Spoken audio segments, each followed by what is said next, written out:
長らくまともに動画投稿ができない期間が続いておりました。すでに過去の投稿でお知らせした通り、引っ越しを控えていたので、ただ餌やりと水替えをして、お魚の世話をすることしかできなかったのです。しかしながら、この度ようやく新居への引っ越しを終え、それに伴い久しぶりに水槽を立ち上げることができたので、その様子をご覧いただこうと思います。恥ずかしながら、新居も少しだけ晒します。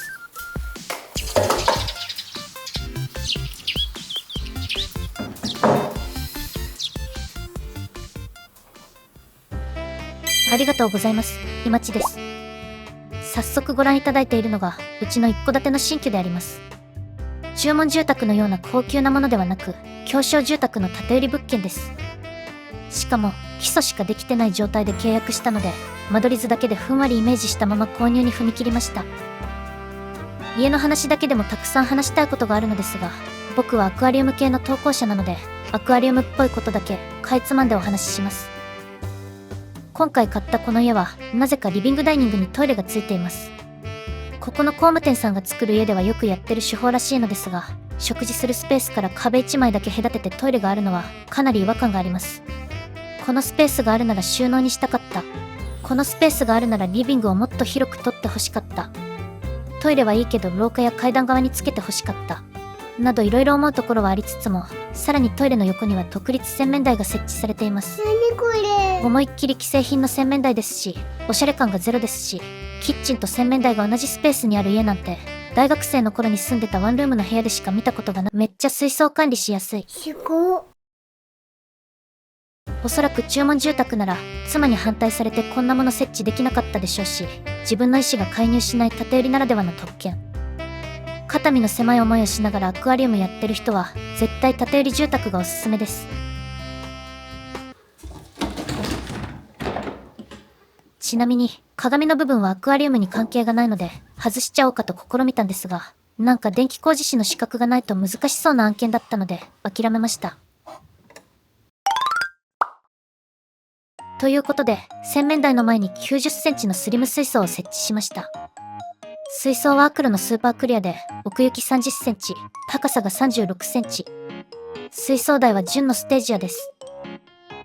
90センチのスリム水槽ってメーカーによって微妙にサイズが違うんですが、一般的な90センチレギュラー水槽に比べ、ギリギリ大人一人で運べる大きさなのがいいですし、水槽を正面から見ると 90×36 という比率がいい感じに横長で僕は大好きです。スリムサイズにフィットする水槽台は売ってないかなと思ったんですが、ステージアは既製品があったので、90センチスリム自体の需要があるのかもしれません。あとこれは完全に僕の都合ですが、隣に60センチのレギュラー水槽を置く予定なので、奥行きがぴったり合わせられるのも良きポイントでした。前の家で使ってた水槽をリセットして持ってきたので、ちょっと汚れていますが、どうせ新しくソイル敷くんだから細かいところはいいかという精神でやっていきます。立ち上げにあたり、寿のエナジーソイルと純のプラチナソイルを買いました。ソイルの栄養のことはよくわからないんですけど、エナジーソイルが栄養系で、プラチナソイルが吸着系みたいです。今回は2つを混ぜる感じで使います。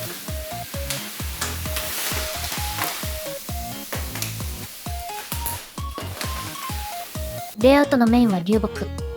せっかく細長い水槽なので、木が水流を受けて横たわってる感じを出したいなと思いました。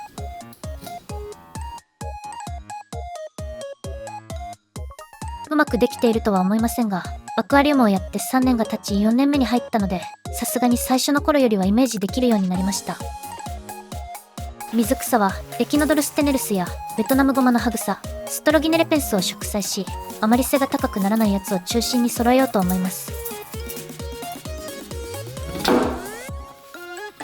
ちなみにソイルの上に組織培養カップを配置しているのは意味がありそうで、全く意味がないので皆さんは真似しないでください。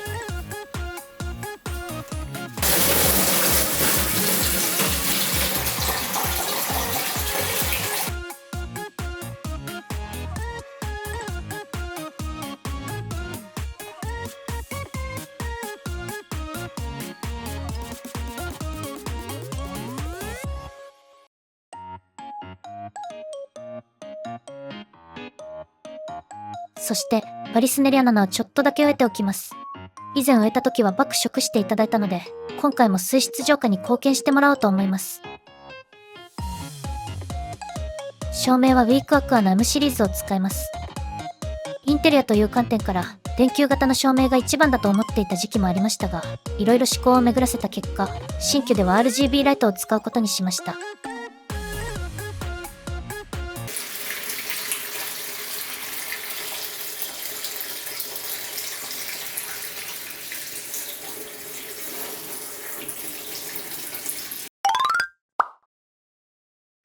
フィルターはちょっと奮発し、AHEIM2275 を購入しました。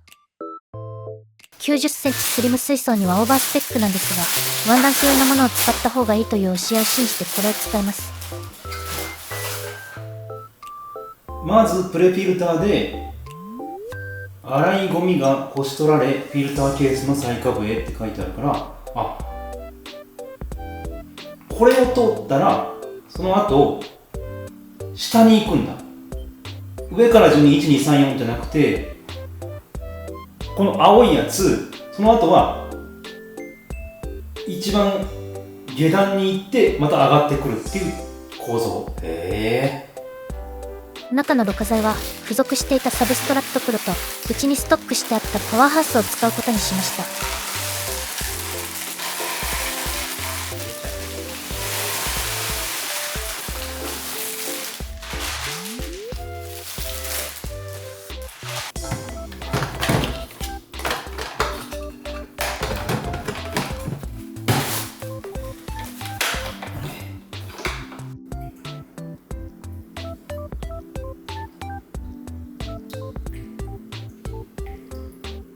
水を張ってフィルターを稼働させただけなのに、すでに綺麗だと感じてしまうのは何なんでしょうね。実はこの瞬間がアクアリウムで一番ワクワクする時なのかもしれません。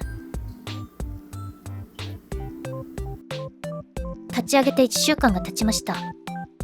差し当たって水槽の中に変化はないんですが、水槽の外側がちょっとだけ変わりました。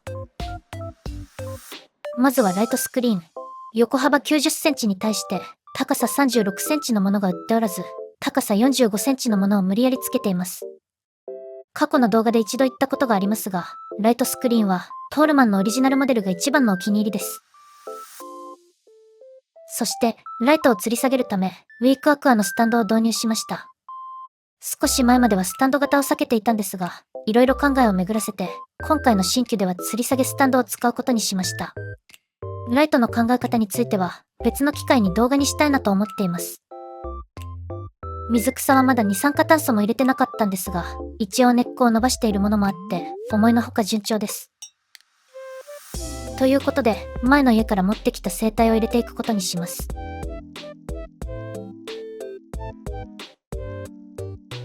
もともと飼育してた生態を全部この水槽に入れるつもりだったんですが、ろ過の効き具合を考慮したら、全部入れるのはリスクしかないと思い、一部だけここに移すことにしました。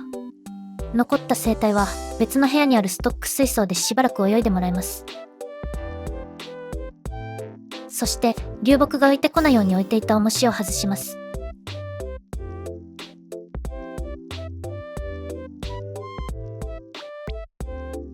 引っ越しもようやく終わり、再びアクアリウム熱が再燃してきましたので、また定期的に動画投稿をしていきたいと思います。ということで、ご視聴ありがとうございました。ところで、先ほどハテナチャンネルさんの動画を見て驚いたんですが、今後テトラって水草食べるんですか？だとしたら非常に良くないんですけど。